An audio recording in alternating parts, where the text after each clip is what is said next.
Hello दोस्तों, आपका स्वागत है मेरे यूट्यूब चैनल पर एक और नई वीडियो के साथ। तो आज आपको दोस्तों मैं कराने वाला हूं इसी वीडियो में दोस्तों 18 जनवरी की करंट अफेयर। इसमें दोस्तों आपको टॉप 15 प्रश्न मिलेंगे, जिसमें दोस्तों आपको थ्योरी और एमएसक्यू दोनों मिलेंगे। तो दोस्तों आप इस वीडियो को पूरा एंड तक ज़रूर देखिएगा। आपका पहला प्रश्न है, भारत में हर साल नेशनल स्टार्टअप डे कब मनाया जाता है? तो आपका राइट आंसर होगा दोस्तों ऑप्शन बी, 16 जनवरी को भारत में हर साल नेशनल स्टार्टअप डे मनाया जाता है। और ये दोस्तों क्यों मनाया जाता है तो सुनिएगा। भारत में नवाचार और उद्यमशीलता को बढ़ावा देने के लिए 16 जनवरी को नेशनल स्टार्टअप डे मनाया जाता है। यह दिन उन लोगों के लिए समर्पित है जो नए व्यवसाय स्थापित करते हैं। तो चलिए चलते हैं अगले प्रश्न की ओर।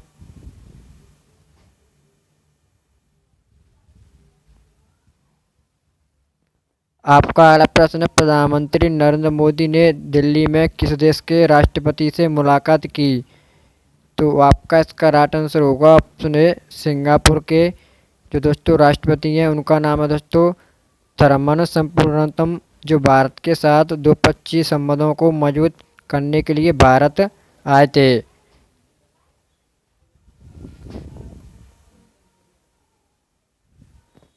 आपका अगला प्रश्न है, fast track immigration stated travel program का प्रारंभ किसने किया? तो आपका इसका राइट आंसर होगा दोस्तों ऑप्शन सी, अमित शाह ने। इस कार्यक्रम का उद्देश्य प्रमुख हवाई अड्डों पर आवागमन प्रक्रिया को तेज और सरल बनाना है। तो चलिए चलते हैं अगले प्रश्न की ओर।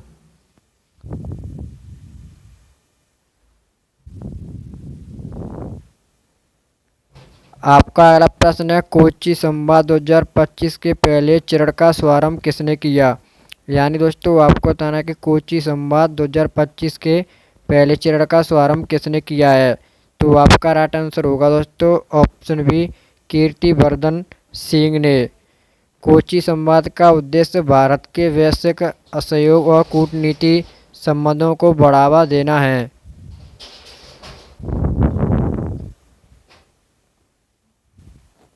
आपका अगला प्रश्न है, वित्तीय वर्ष 2024 से 25 के अप्रैल से सितंबर तक भारत का कुल निर्यात कितना बढ़ा है? तो आपका इसका राइट आंसर होगा दोस्तों ऑप्शन बी, 6.03%। जो दोस्तों भारत का निर्यात 6.03% की वृद्धि के साथ 602.64 डॉलर अरब तक पहुंचा है, जो आर्थिक विकास का एक संकेत है।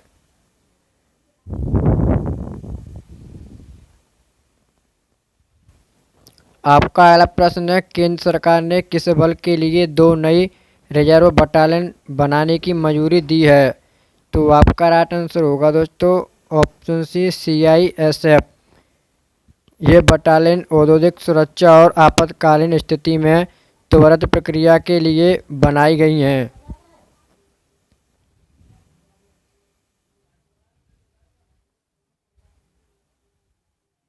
आपका अगला प्रश्न है, प्रेरणा स्कूल का लोकार्पण कहाँ किया गया है? यानी दोस्तों आपको बताना जो प्रेरणा स्कूल है उसका लोकार्पण कहाँ किया गया है? तो आपका राइट आंसर होगा दोस्तों ऑप्शन बी, बड़न नगर। यह स्कूल दोस्तों शिक्षा के माध्यम से सामाजिक प्रेरणा प्रदान करने के लिए खोला गया है।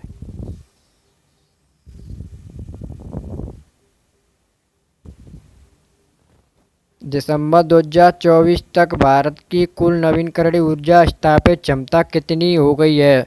तो आपका राइट आंसर होगा दोस्तों ऑप्शन बी, 209.44 GW। यह भारत के हरित ऊर्जा के लक्ष्यों को प्राप्त करने की दिशा में एक महत्वपूर्ण उपलब्धि है।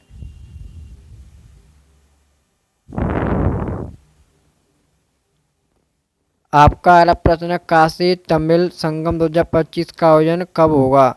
तो आपका राइट आंसर होगा दोस्तों 15 से 24 फरवरी 2025 तक।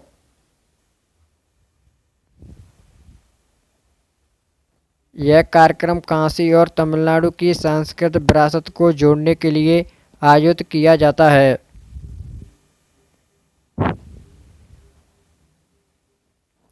आपका अगला प्रश्न है, मेटा ने किस कारण से भारत से माफ़ी मांगी। यानी दोस्तों जो मेटा है उसने भारत से किस कारणवश माफ़ी मांगी है। तो आपका राइट आंसर होगा दोस्तों ऑप्शन बी, मार्क जुकरबर्ग की टिप्पणी के कारण। तो दोस्तों मेटा ने मार्क जुकरबर्ग की विवादास्पद टिप्पणी के लिए भारत ने सार्वजनिक रूप से माफ़ी मांगी है।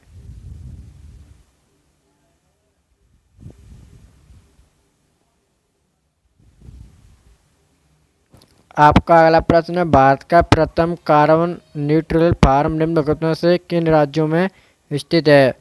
तो आपका राइट आंसर होगा दोस्तों ऑप्शन ए, केरल। यानी दोस्तों जो भारत का प्रथम कार्बन न्यूट्रल फार्म है वो केरल राज्य में दोस्तों स्थित है।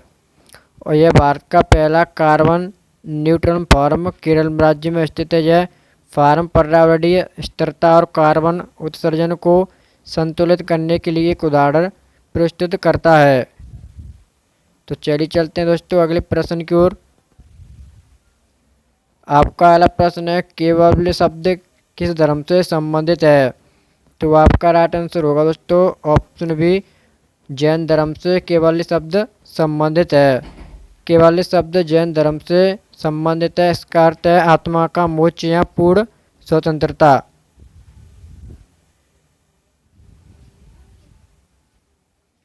आपका अगला प्रश्न है, किस उद्योग द्वारा बॉक्साइट कच्चे माल के तौर पर इस्तेमाल किया जाता है। यानी दोस्तों आपको बताना जो किस उद्योग के द्वारा जो बॉक्साइट है वो कच्चे माल के लिए उपयोग किया जाता है। तो आपका राइट आंसर होगा दोस्तों ऑप्शन ए, एल्यूमिनियम। जो दोस्तों बॉक्साइट एल्यूमिनियम निर्माण के लिए कच्चा माल है, यह एक एल्यूमिनियम उत्पादन की प्राथमिक धातु है। आपका अगला प्रश्न है, लोकसभा सचिवालय सीधे किसके नियंत्रण में आता है। यानी दोस्तों जो लोकसभा सचिवालय वो किसके नियंत्रण में आता है। तो आपका राइट आंसर होगा दोस्तों ऑप्शन सी, लोकसभा अध्यक्ष। यानी दोस्तों जो लोकसभा सचिवालय का प्रशासन है और संचालन सीधे लोकसभा अध्यक्ष के नियंत्रण में होते हैं। तो दोस्तों आज की वीडियो हमारी यहीं पर समाप्त होती है। अगर आपको वीडियो अच्छी लगी हो तो वीडियो को लाइक और चैनल को सब्सक्राइब जरूर कर देना है। तो चलिए मिलते हैं दोस्तों अगली वीडियो में। जय हिंद, जय भारत।